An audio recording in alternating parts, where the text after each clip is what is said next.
Welcome back to my Vision News. Three news stories. First one is from Mogadishu, Somalia's capital, where intense fighting is ongoing very close to Villa Somalia.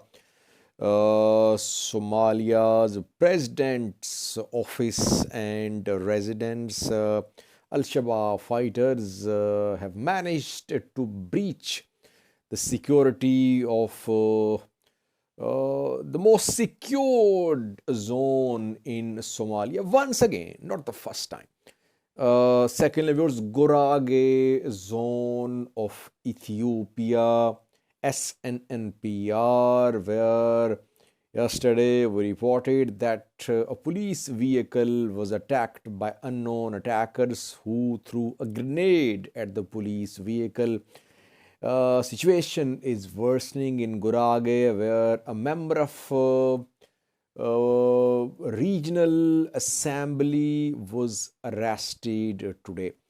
And thirdly, Gata Choreda Tigray, presidential spokesperson, spoke today about atrocities being committed against Tigrayans, ongoing atrocities against Tigrayans. He mentioned a place where allegedly hundreds of innocent civilians have been massacred by Eritrean military.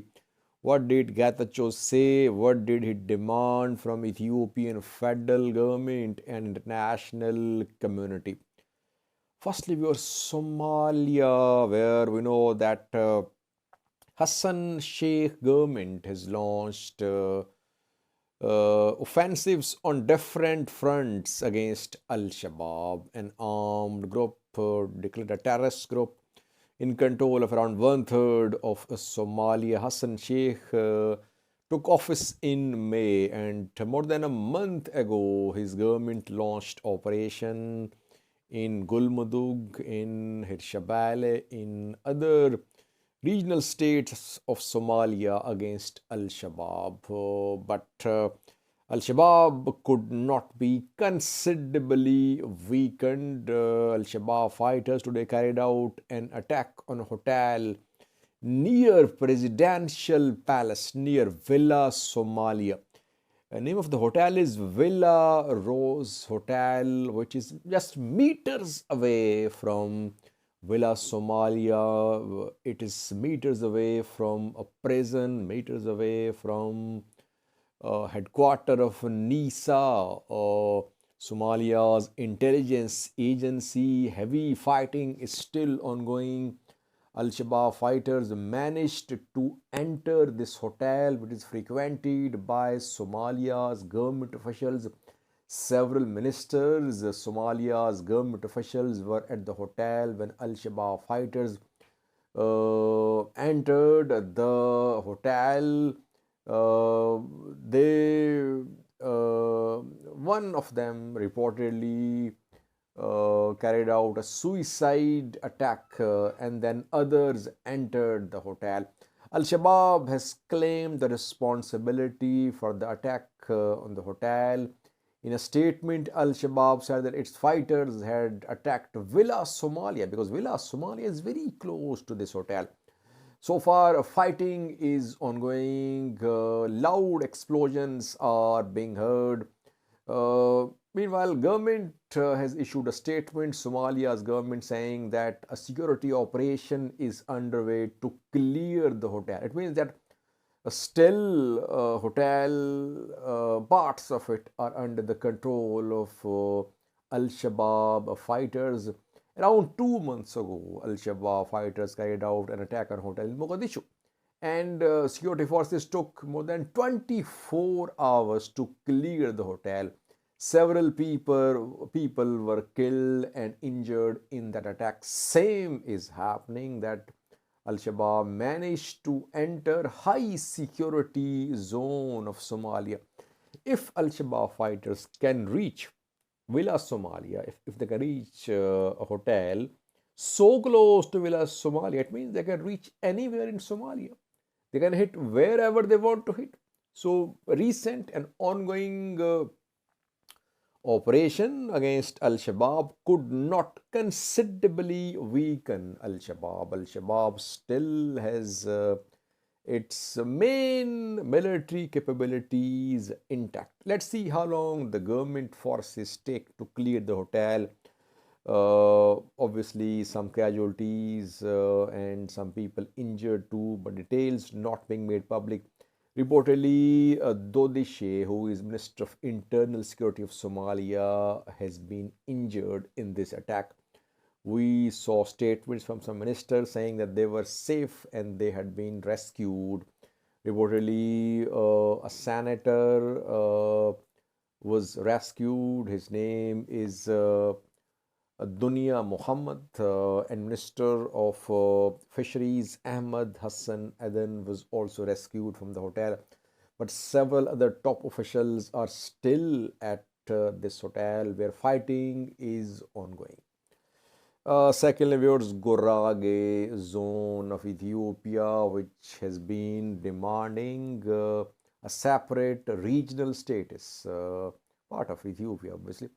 And people have been struggling for decades for a separate regional state in Gurage, but Ethiopian government intends to create a new regional state in SNNPR with Gurage and other zones, parts of the new regional state. People, Gurage zone politicians, officials are rejecting this new arrangement. That is why protests erupted in Gurage, and we have seen some strikes as well in Gurage when people went on strike.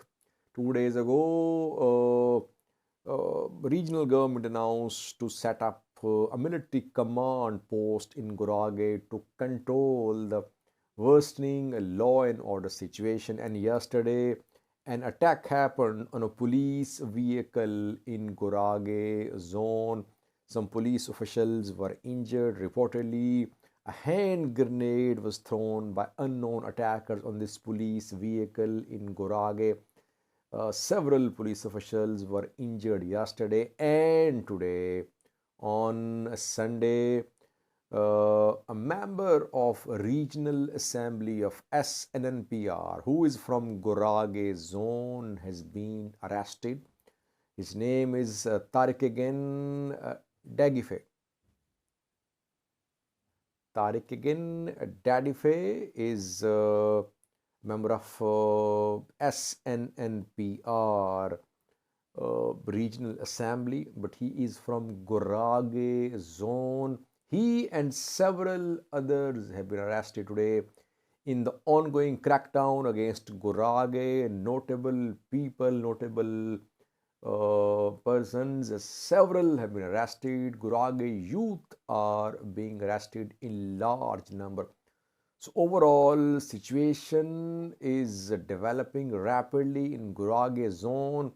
Government intends to announce the creation of a new regional state in SNPR with Gurage and other zones as part of the new regional state. But people, lawmakers, groups in Gurage, people in Gurage seem to be rejecting a likely announcement of creation of a new regional state.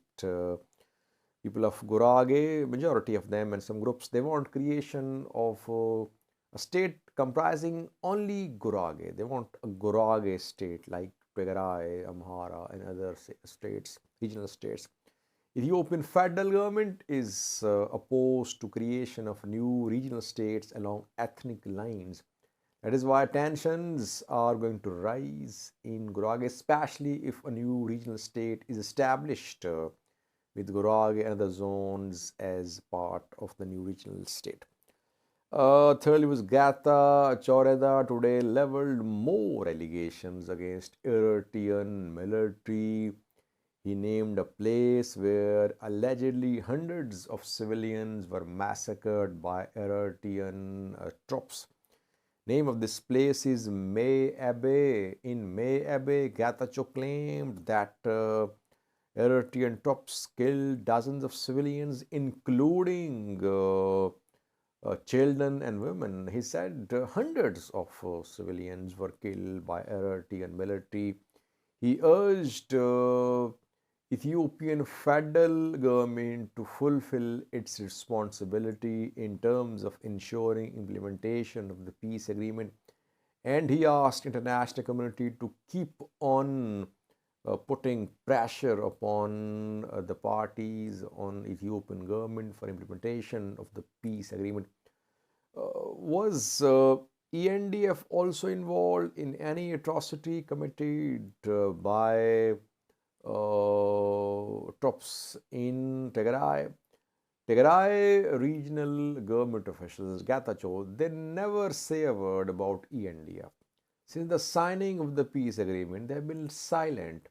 All their verbal attacks have been directed towards Eritrean military. But in the previous video, I reported that Associated Press today published an article claiming that Eritrean forces, Ethiopian Federal Forces, Amhara regional forces, they were involved in extrajudicial killings, looting, human rights abuses in Axom, Adwa, Elamata, Koram. But Getachew and Tigray regional government they accuse only Eritreans, not other players, other forces, regional and federal in Ethiopia. They did accuse Amhara forces, Fano, but they did not say a word about Ethiopian National Defense Force. No response from Eritrean government, no response from Ethiopian federal government as well. But this issue should be resolved. Otherwise, Tigray leadership will keep on accusing Eritrean military of atrocities. AP is confirming. People say, Sajid, AP is just a source of misinformation. It spreads misinformation deliberately sometimes. Well, we quote AP because AP is definitely one of the well-known international news outlets. Situation could be different on the ground, but if there is no such thing as human rights abuses happening in Tigray, Ethiopian federal government, Eritrean government, they can clarify. They don't say a word. It means something is wrong, which is being covered up by the militaries in Tigray. Thank you for watching.